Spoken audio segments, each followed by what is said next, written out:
Assalamualaikum warahmatullahi wabarakatuh. Halo, kembali bersama dengan kami di channel ini. Semoga semuanya sehat walafiat dan tetap memperoleh berkah dari Yang Maha Kuasa.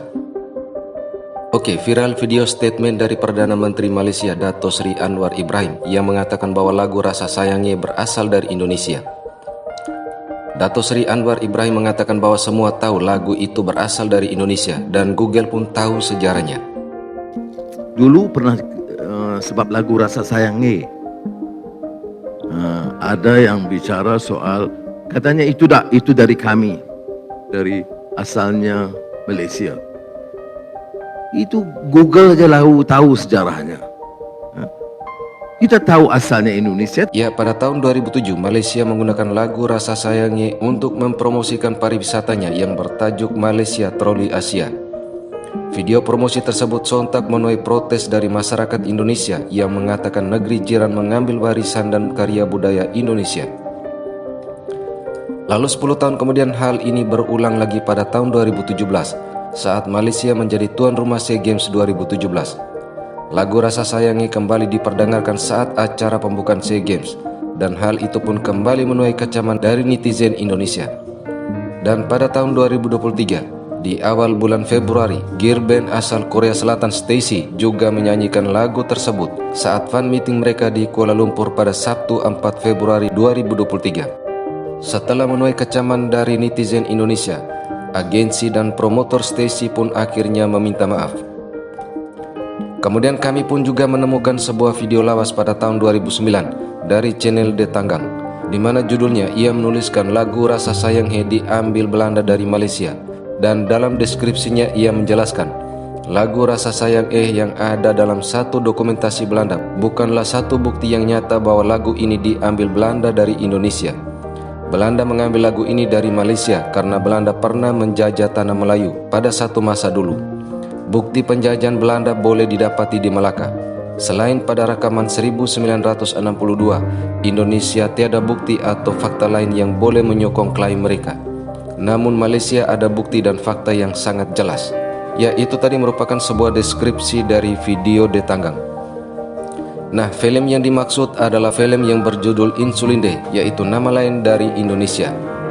Film ini merupakan kompilasi klip tentang landscape dan budaya Jawa dan Sumatera di Hindia Belanda. Gambar-gambar tersebut diambil dari film bisu yang dibuat pada tahun 1927 hingga 1940-an dan suaranya ditambahkan kemudian. Dalam film ini menampilkan klip-klip daerah-daerah di Indonesia. Dan kemudian rekaman dari lagu ini muncul pada tahun 1958. Dan pada tahun 1962, perusahaan rekaman Lokananta membagikan 100 keping kepada peserta Asian Games Jakarta.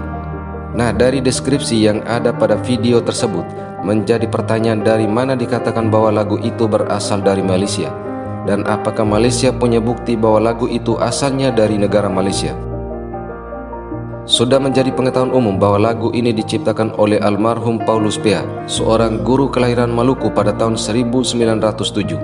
Menurut adik kandung almarhum Paulus Pea, Edward Pea, bahwa lagu tersebut diciptakan oleh almarhum kakaknya saat mengajar anak-anak di sekolah di Maluku ketika masih zaman penjajahan Belanda. Dan lagu ini pun semakin dipopulerkan oleh murid-muridnya yang kemudian dijadikan nyanyian rakyat dalam acara-acara masyarakat di Maluku maupun dalam kepanduan.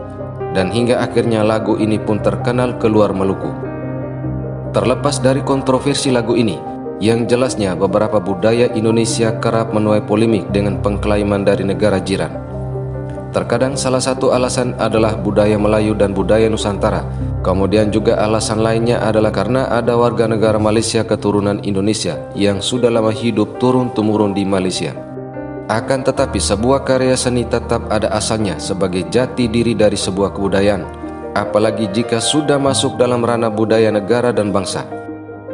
Sementara di Indonesia sendiri, semua orang tahu lagu tersebut adalah karya seni dari daerah Maluku dengan ciri khas dialek Indonesia bagian timur atau dialek Maluku.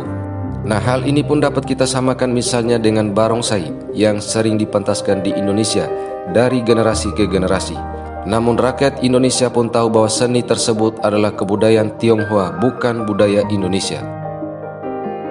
Kemudian di sisi lain, Di Indonesia pun ragam seni dan budaya dari masing-masing suku atau etnis yang ada di daerah-daerah di Indonesia, namun tidak diklaim oleh daerah atau suku-suku lain karena masing-masing punya ciri khas. Sekalipun karya budaya itu bisa ditampilkan, dipentas, dibuat atau diolah dari Sabang sampai Merauke, namun asal muasalnya tetap dari suatu suku atau daerah tersebut. Ambil contoh lagu Solerang yang populer hingga ke luar negeri. Secara nasional lagu itu karya budaya Indonesia, namun ia berasal dari Riau. Atau juga lagu Potong Bebek Angsa yang semua rakyat Indonesia pun bisa menyanyikan, namun asalnya dari Nusa Tenggara Timur. Demikian juga dengan jenis-jenis masakan, motif-motif tenun, karya ukiran yang mana masing-masing daerah ataupun suku di Indonesia memiliki budaya dan ciri khasnya tersendiri, dan ketika dipopulerkan oleh daerah atau suku lain di Indonesia, namun tidak diklaim sebagai karya dari daerah tersebut. Kemudian ketika mempromosikan pariwisata dan kebudayaan di masing-masing daerah, tidak mencomot atau mengambil budaya di daerah lain, sekalipun itu dalam event nasional atau internasional, karena ciri khas kedaerahan tetap ditonjolkan yang dikemas sebagai budaya nasional.